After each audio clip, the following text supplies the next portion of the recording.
예수님께서는 이 세상에서 아버지께로 건너가실 때가 온 것을 아셨다. 그분께서는 이 세상에서 사랑하신 당신의 사람들을 끝까지 사랑하셨다. 만찬 때의 일이다. 악마가 이미 시몬 이스카리ot의 아들 유다의 마음속에 예수님을 팔아넘길 생각을 불어넣었다. 예수님께서는 아버지께서 모든 것을 당신 손에 내주셨다는 것을, 또 당신이 하느님에게서 나왔다가 하느님께 돌아간다는 것을 아시고 식탁에서 일어나시어 겉옷을 벗으시고 수건을 들어 허리에 두르셨다. 그리고 대야에 물을 부어 제자들의 발을 씻어주시고 허리에 두르신 수건으로 닦기 시작하셨다. 그렇게 하여 예수님께서 시몬 베드로에게 이르시자 베드로가 주님께서 제 발을 씻으시렵니까? 하고 말하였다.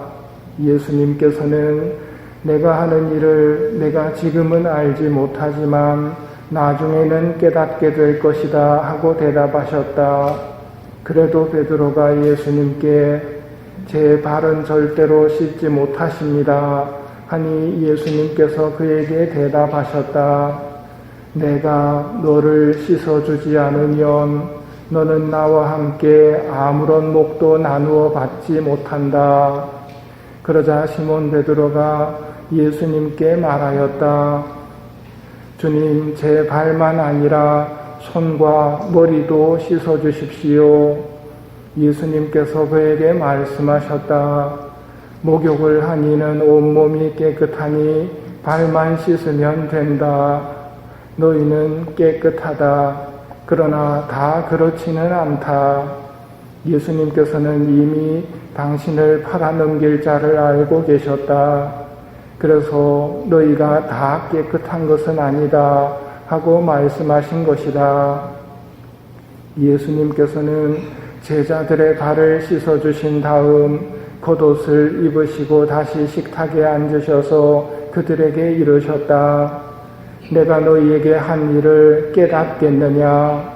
너희가 나를 스승님 또 주님 하고 부르는데 그렇게 하는 것이 옳다. 나는 사실 그러하다. 주님이며 스승인 내가 너희의 발을 씻었으면 너희도 서로 발을 씻어 주어야 한다. 내가 너희에게 한 것처럼 너희도 하라고 내가 본을 보여준 것이다. 매일미사책의 설명대로 교회는 지금 우리가 봉헌하는 주님 만찬 미사로 파스카 성삼일이 시작된다고 말합니다. 예수님은 제자들과의 마지막 식사를 하시는 도중 당신의 몸과 피를 하느님 아버지께 봉헌하시며 제자들로 하여금 세상 끝날 때까지 이 봉헌을 계속하게 하셨기에 성체성사와 사제직이 제정된 밤이기도 합니다. 또 이 만찬에서 예수님께서는 방금 들은 대로 제자들의 발을 씻어주십니다. 파스카 성삼일, 먼저 파스카에 대해서 첫째 독서는 이렇게 말합니다. 이집트 탈출의 결정적인 사건인 10번째 재앙. 하느님께서 말씀하십니다. 나는 이집트 땅을 지나면서 사람에서 짐승에 이르기까지 이집트 땅의 마다들과 맛배를 모조리 치겠다. 내가 이집트를 칠 때 그 피를 보고 너희만은 거르고 지나가겠다. 거르고 지나가겠다는 의미의 파스카가 이루어지는 밤을 기념합니다. 주님의 천사가 모든 맛배를 죽일 때 이걸 미리 알고 문에 피를 발라놓은 집은 죽음의 천사가 그냥 지나갑니다. 이때 사용한 피는 흠없는 수컷으로 양이나 염소의 피를 미리 준비했습니다. 이스라엘은 그렇게 준비를 했는데 우리는 파스카의 양을 어디에서 발견할 수 있습니까?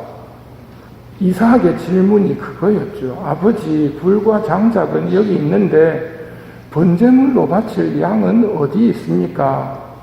얘야, 번제물로 바칠 양은 하느님께서 손수 마련하실 거란다. 우리의 파스카 양은 하느님의 어린 양이시고 그 하느님의 어린 양은 하느님께서 손수 마련하실 것입니다. 그 양의 피로 우리의 파스카가 이루어질 것입니다. 또 아담과 하와의 범죄 결과는 부끄러움으로 대표됩니다. 이 부끄러움과 수치를 가릴 가죽옷을 제공할 양의 의미도 하느님의 어린 양에게서 볼 수 있습니다. 우리 가톨릭 교회는 하느님께서 손수 마련하신 하느님의 어린 양으로 제사를 드리고 있습니다. 죽음의 천사로부터 보호해주고 우리의 수치를 씻어주신 하느님의 어린 양으로 제사를 드리며 하느님을 찬미하는 것입니다. 그러기에 미사 참례는 우리에게 의무이기도 하지만 영광이기도 합니다.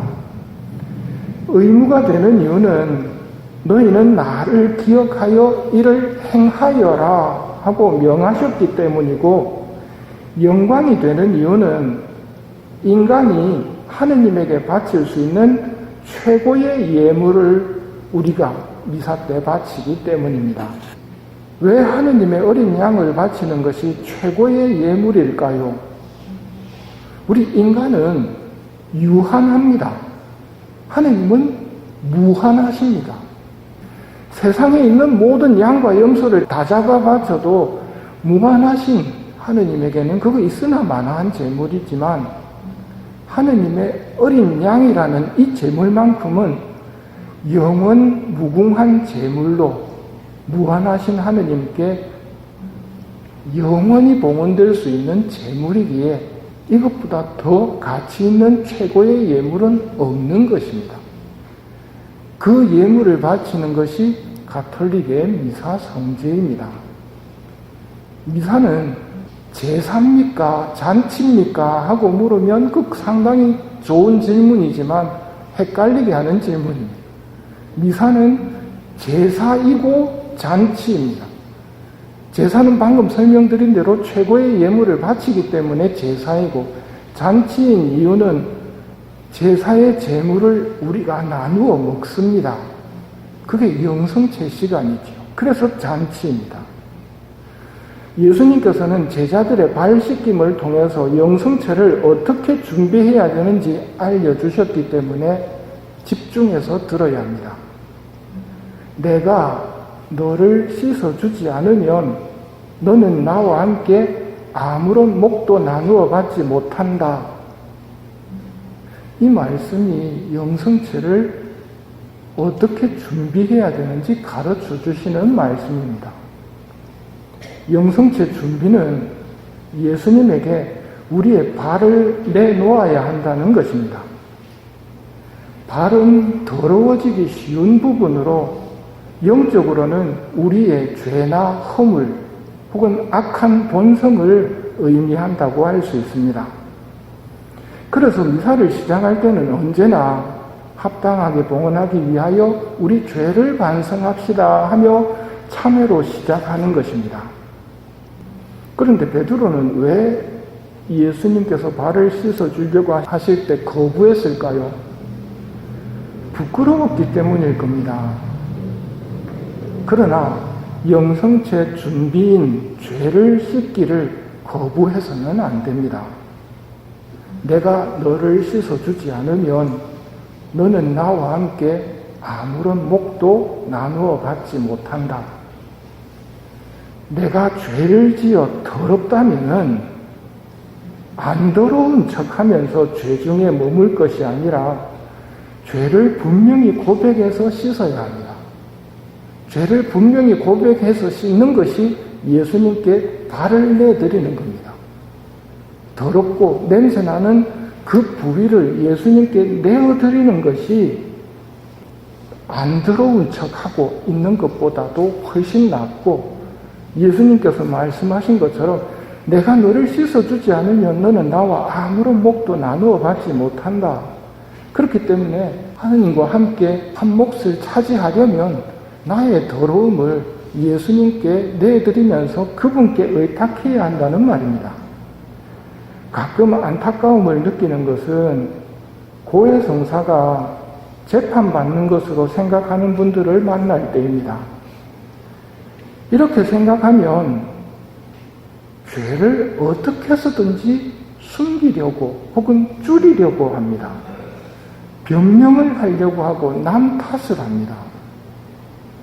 고해성사가 예수님의 피로 죄 사함이 이루어지는 은총을 입는 성사라는 것을 생각하지 않기 때문에 고마움도 없고 나 때문에 피를 흘리신 예수님께 대한 미안함도 없습니다. 그저 이 재판 빨리 끝났으면 좋겠다. 이것은 신발도 양말도 벗지 않고 발을 씻어달라는 것과 같습니다. 죄는 하느님의 말씀을 무시하는 것입니다. 하느님의 계명보다는 내 생각대로 사는 것이 죄입니다. 죄 짓지 말아야 하는 이유가 어디 있는가? 죄 짓고 죄 없는 척하면 안 되는 이유가 어디 있는가? 저주받은 자들아, 나에게서 떠나 악마와 그 부하들을 위하여 준비된 영원한 불 속으로 들어가라. 이 명령을 듣게 되는 사람들이 바로 죄인들이기 때문입니다. 죄가 이 불행한 선언을 듣도록 만들어주는 것이기에 예수님께서는 이 죄를 씻어주려고 하시는 겁니다. 내가 너를 씻어주지 않으면 너는 나와 함께 아무런 목도 나누어 받지 못한다고 말씀하시는 겁니다. 죄의 용서가 가능해졌다고 해서 죄를 지어도 된다는 말은 아닙니다. 죄의 용서는 비싼 대가를 치르고 이루어지고 또 고해성사 봐야지 하고 생각한다고 해서 볼 수 있는 것도 아닙니다. 마귀가 고해성사를 보지 못하도록 가만히 있지 않습니다.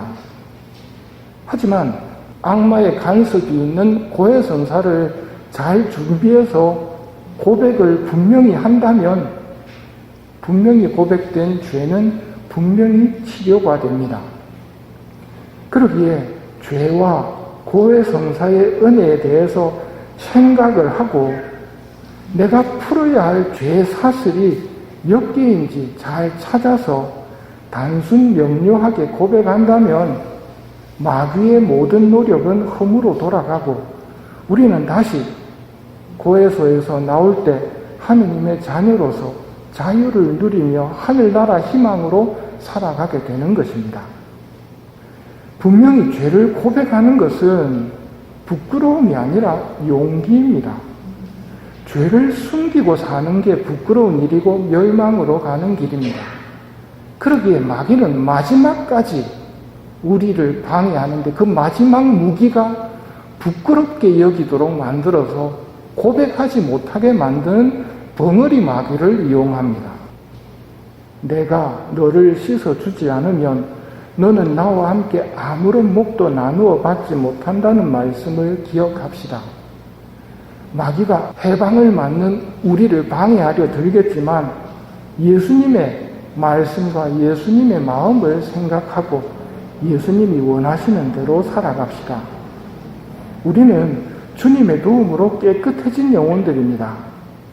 그렇다면 예수님이 발을 씻어주셔서 깨끗해진 우리들은 발을 씻어주시는 예수님이 나에게 바라고 계신 것 한 가지는 꼭 기억해야 합니다. 내가 너희의 발을 씻었으면 너희도 서로 발을 씻어주어야 한다는 말씀입니다. 용서하오니 용서하시고 하며 가르쳐 주신 예수님의 마음을 기억하는 밤이어야 합니다. 이 미사로 파스카 성삼일이 시작되었습니다. 죄 지은 인류의 몸값을 치르기 위해 오신 예수님께서 어떤 길을 걸으시며 우리의 구원을 이루시는지 이제 함께 바라보는 시간이 시작되었습니다. 제자들과 마지막 식사가 끝나면 예수님께서는 올리브 동산으로 가시어 피땀을 흘리며 기도하시는 고통 속에서 우리에게 함께 있어 주기를 바라십니다. 이렇게 너희는 나와 함께 한 시간도 깨어 있을 수 없더란 말이냐? 유혹에 빠지지 않도록 깨어 기도하여라 고 하신 말씀이 이 미사에 이어서 오는 시간들입니다. 예수님과 함께 깨어서 기도하는 시간을 가지도록 합시다.